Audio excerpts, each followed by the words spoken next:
jàngatu sell waay déggal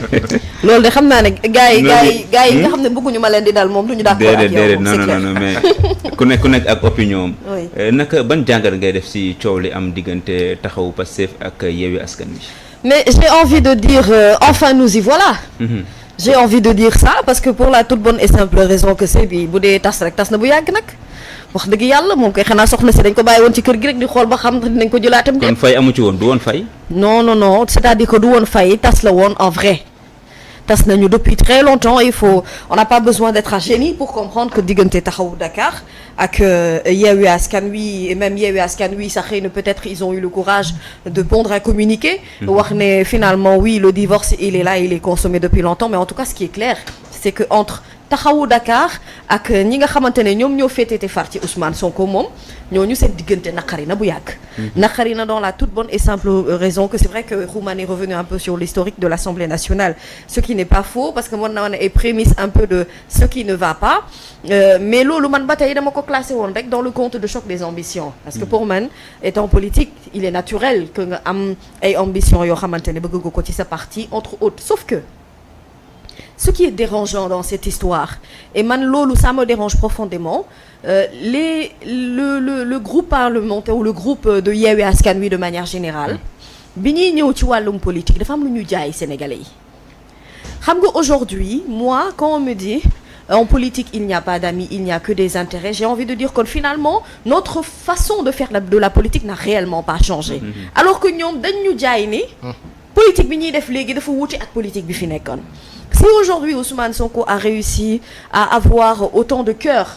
que nit ñi bëgg ko dissolution parti ou pas, le fait est que li nekk ci biir xolu nit ñi mënuñu ko effacer, c'est parce qu'il est venu changer la donne, révolutionner la politique ci Sénégal. Ni ñu ko daan defee traditionnellement dañoo dem ba ñun Sénégalais yi mënatuñu supporter esprit transhumance par exemple. dañoo dem ba ñun Sénégalais yi dañoo gëm ni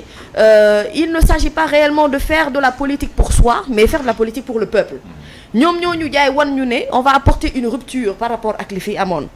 donc buñ ñu ko wanee ci compagnonnage ñu ànd ak ñoom ci ay élections locales ñu ne déet na waaye ñu ànd ak ñoom ci ay élections législatives seetlu li ñu seetlu ci assemblée nationale lu mësta am Sénégal di leen gis ñu jiite ci wàllum xeex bi tenir un discours boo xamante ne à la limite c'est un discours réellement de résistant boo xam ne mosu fee am avoir le courage de le faire et ñëw ba fii parce que aujourd'hui il y a des élections présidentielles ci lu ñu tënkante woon ci seen biir mu leer ni bu ñu tolloo ci élections présidentielles kenn ku ci nekk ci ñoom mën ngaa samp sa ndëgg nekkum candidat donc pour man dëgg-dëgg wor bi warul woon a mën a nekk. kon yow da nga ci gis wor. oui et depuis très longtemps. Je l'ai vu parce que aujourd'hui ce sieur dont on parle Ousmane Sonko c'est quelqu'un qui a accompagné tous les leaders de Yewwi Askan Wi à un moment donné bi ñu ko soxlawee dafa taxaw ci seen wet. Même période bi mu nekkul woon moom candidat il a accompagné les autres donc aujourd'hui c'est Barthélémy Diaz qui nous a montré et dit qu'Ousmane Sonko c'est son frère on lui a pas demandé de nous le montrer ni de nous le dire bien que Khalifa Sall mooy candidat am on le savait mais dañ doon wane ne diggante man ak Xuman ay gaañ lañu on est des frères donc ay frères même bu fekkente ne dañu nekk ci wàllum politique ku ci nekk mën ngaa far fu la neex mais du tere bu taxawu nit ki jotee nga taxawu ko bu wax dëgg jotee nga taxaw wax dëgg wax fi nga féetee parce qu'aujourd'hui la question est finalement Khalifa Sall ak Taxawu Dakar ñoom fan la ñu far. ci ku jege la ñu far. fan la ñu far. opposition bi. opposition la ñu far. waaw mais cette opposition là déjà faut savoir quelle opposition parce qu'il y a beaucoup de leaders qui se disent être leaders de l'opposition. ci Yewwi pratiquement qui sont absents de ce qui se passe dans ce pays la plupart d'entre eux du ñu ci wax xam naa dañuy xaar ba élection présidentielle jot sauf que askanu léegi mature nañu mën nañu xàmmee li nga xamante ne moom mooy dëgg ak leneen lu waroo ak dëgg war nañu mën a xàmmee aussi lépp loo xamante ne constance la ci wàllum doxalin. Il faut pas que les politiciens pensent que les Sénégalais d'aujourd'hui dañuy continuer nekk des Sénégalais yu ñu mën a manipuler et que amuñu lecture par rapport ak li xew dama ne la xale bi gën a ndaw te tollu ci mën a wote kooku mën naa def tànneefu boppam par rapport ak li muy gis ci ni politique yi di doxalee ak ñun te il faut que la façon de faire de la politique aussi change il faut que la mentalité change quand il s'agit d'intérêt waratul nekk l'intérêt de Mami ou de Xuman ou de Kanté ou de Aliou Top ça doit être l'intérêt de nous tous c'est ce qui fait que aujourd'hui les Sénégalais ont encore espoir en la politique parce que boo bëggee dégg ñu ci bari ci ay hommes politiques ñi gëmatuñu leen woon. Taxawu Dakar dafa waroon a naam xeex peut-être pour sa candidature bopp man je suis pas contre ça. parce que je suis pour que kenn ku ci nekk sa ay ambition nga dem jusqu'au bout. mais bu fekkente ne gis na itam wàllu injustice mu taxaw ci dis-moi à quel moment depuis un bon bout de temps bu Yewwi Askan Wi di def conférence de presse nga gis taxaw mu nekk ci wet bi. mais est-ce que woo nañ leen est-ce que invité nañ leen. comment nuñ lay invité ci loo bokk. est-ce que daan nañ jot convocation normalement. nuñ lay invité ci loo bokk ñoom ñoo ci bokk ñoom ñoo bokk Yewwi Askan Wi. donc mais dañuy poser question est-ce que ñu ngi doon yëg Khalifa Sall moo créé Yewwi non dama ne. bon ci membre fondateur yi la bokk. alors donc loo xam ne yaa ko moom sa yëf yi bopp la wax dëgg yàlla kenn du la ne kaay sóob ci sa loxo yow yaa ci war a sóobal sa bopp sa loxo et même bu fekkente ne dañ laa seppi sa loxo ci lu jaaduwul garder le silence aussi warul foofu. à la limite taxaw ma waroon gën a njëkk a génn et je l'ai dit et redit pourquoi parti bu mel ni taxawu bu ñuy génn du ñu génn pour faire un discours dans le sens de rétablir la vérité bu fekkente ne jaxasoo dafa am ci bopp nit ñi pourquoi quand il faut communiquer c'est un Barthélémy Dias qui communique et au sortir de ça tu te demandes mais finalement kañ la diggante bi ñaawee nii à quel moment la ñu yegg ci niveau bi donc bu ñu sonal en vérité bëgg ñoo gëmloo ne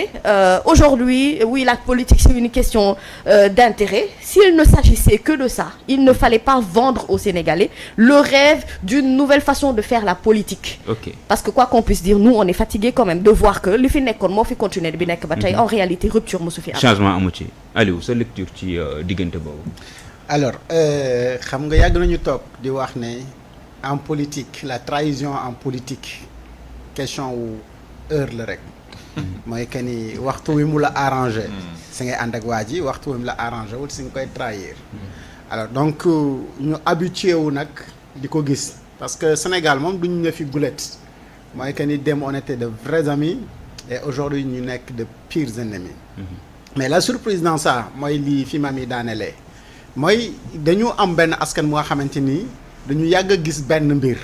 ñu ne non mbir boobu nag léegi dañ ci am ñun dañ ci maar mooy façon bi politiciens yi doon defee politique mooy saa su seen intérêt taxawee rek ñu dem làqatu ji foofu ngir mën a séddoo gâteau bi fàtte askan wi ñu am benn air bu ñëw ne dañuy changer loolu yépp fexe ba nga xamante ni ndakaaru ci campagne bi ñu doon campagne mooy ndakaaru natal moo nekkoon seen slogan bi mami ndakaaru ñëpp. ndakaaru ñëpp waaw. mais tey est-ce que li ñu gis ndakaaru ñëpp la wala ndakaaru taxawu kese parce que bu ñu demee nga ànd ci benn coalition mu wóor la ne bu fekkoon ne nekkul woon coalition Yewwi Askan Wi ak poids bi nga xamante ni moom la ci Pastef pesé Barthélémy Dias mën na dund ba dee du dégg monsieur le maire de Dakar. non mais ñoom non Aliou Fou dama la fay dog parce que ñoom dañ jàpp ne ñoom ñooy borom Dakar. non loolu amul lu ñuy jox ay Pastef ak yooyu ñoom ñooy borom Dakar. si seen rêve yi gën a profond. ñoom xam nañu bu nekkul woon situation bi nii Barthélémy Dias du mos a taxaw ne day samp ndëndam te xam na ne bu demee gàcce la fay am parce que sans l'apport de Ousmane Sonko xam nga man tout au début fa laa doon waxee ne Ousmane Sonko su fekkoon man maay moom du ma dem di laaj Ziguinchor fii laay toog Ndakaaru te bu nekkee candidat kenn nu ko tere gagné Ndakaaru te tey bu Barthélémy Dias gagné Ndakaaru na ko sante bu baax Ousmane Sonko alors bu fekkee ni kooku daf la dimbale ba nga yegg ci sommet bi nga xamante ni yow xalaatoo fa woon yegg peut-être et il faut comprendre Barthélémy Dias mooy que ni moom dafa atteindre objectif am ci politique mooy moom atteindre na fi nga xamante ni loolu la visé woon parce que mosul visé nekk président de la République du Sénégal et puis il peut pas l'être. visé gu ko ah. mosul ko non il peut pas l'être. Il peut pas l'être parce que suñu il faut jamais dire jamais en non politique. il peut pas l'être pour la simple raison mooy suñu constitution bi dafa wax il faut être exclusivement de nationalité sénégalaise Barthélémy Dias ñëpp xam nañ ne double nationalité la donc moom out. mu renoncer. non out loolu amul benn citoyen américain buy toog ne la dinaa renoncer sama nationalité américaine donc Barthélémy Dias atteindre na objectif am ci politique et aujourd'hui démb boo ñu jaayee que ni. ki nga xamante ni yow yaay toog di wax ne c'est ton frère c'est ton ami fu mu dee fu mu feebaree nga pikiru fa et tey nga ñëw coordonnateur Dakar mu toftaloon ko ci yow mais mu dem prison nga jël waaj foqati ko ne serait-ce que xam nga gars yi dañuy wax kóllëre ginnaaw lay féetee. xam naa ne wolof bi waxoon loolu tey bu génnaatee gis situation bii nii Barthélémy Dias def dina wax ja ma waxoon yàqu na parce que kóllëre gii moom féetewul ginnaaw. même bu fekkoon ne daf ko doon wàcc. ak élégance politique élégance politique bi nga xamante ni waroon na ko indi. mooy même bu ko buggoon mu waajoon ko bu Ousmane Sonko nekk situation yi coordonnateur Dakar ñu toppaloon ko premier adjoint maire waroon na wax ne sama gars yi ak lu ñu manti def nañu fexe ba ki nga xamante ni moom mooy occupé waat poste boobu mu nekk bu fekkee ni ndonte loi bi daf ñu imposer mu nekk jigéen. nañu fexe ba mu nekk waa Pastef. mais loolu gisuñu ko. mais dañ dem élection ñu gagné leen ah. oui ñu ngi ñëw élection yi nan la ñuy def ba ñu gagné ko gis nga kii nekk maire nga xam ne moom moo fi nekk maire fii ak 5 ans yi moo fi nekk yow nga nekk conseil municipal ci mairie boobu c'est-à-dire li mu lay wax ak li mu lay promettre mais loolu moom mooy question wu intérêt wu heure boobu noonu et que xam nañu ne ci coalition la ñu nekk et que coalition boobu noonu dafa bëri ay pàcc yu nga xamante ni daf nekk et ci biir ñooñu dafa am ay conseillers yu nga xamante ni Benno Bokk Yaakaar la ñu bokk. donc ñooñu lu divorce bi di gën di am ci seen diggante mu gën leen gënal donc fu ñuy éliminer ku nekk Pastef ci mairie Dakar mais conseil wu Benno yi jarul sax nga leen di laaj ne bu leen votel Abbas ñoom duñu ko sax jege mais daf lay wan ne tey dafa am beneen taxawaay bu askan wi di am mooy kan ak ñun ci kan la ñu war a jàpp mooy ban politicien moo ñuy war a mën a ci waxati discours bu ñu gëm ne réellement kii nii il est pour le changement ci ban voie la ñu war a jaar parce que bu fekkee ni démb ak bërki démb la ñu doon xeex yépp mooy li ñu def ni moom moo gën a doy waar pour man. pour transhumé affiché indo dawal kaboy mooy que ni tey yow li nga doon wax démb ak bërki démb ndakaaru gi nga doon promettre ñëpp ne yéen ñëpp koy ànd wut yéen ñëpp koy ànd gouverner mais tey li nga wane mais du li nga doon wax dafa waroo ak lu ñu doon wane kaddu ci politicien lu am solo lu kaddu li ma bëggoon dolli juste lu ndaw rek par rapport à li Alioune wax c'est une ça va marquer les esprits lii xew ni dina am répercussion ci suitu carrière wu waa Yewwi parce que effectivement ni ko askan wi di jàngatee moom mooy trahison la benn te li ñuy wax rek mbir mi mooy ni ko nit ñi di comprendre ni ko nit ñi di percevoir perception dafa am solo donc élection yi dina ñëw et forcément dinañ leen fàttali que yéen doon ànd ak diw nga xamante ne moom mooy incarner sunu projet sunu futur ngeen trahir ko kon dina am benn genre sanction boo xamante ne il faut s'attendre à ce que mu am sanction ci bu jógee ci population bi. ñëw ci ñoom. waaw yow dafa mel ni da nga comprendre fii question mu doon bëgg dugal parce que lan moo waral ñi daw ñëpp bëgg arc-bouté wu ci Yewwi te pourtant Yewwi pratiquement boo xoolee dara desatu fa mën nañ ko tuddee noonu parti yi koy ëmb yëpp déclaré nañ seen candidature mais ba léegi taxaw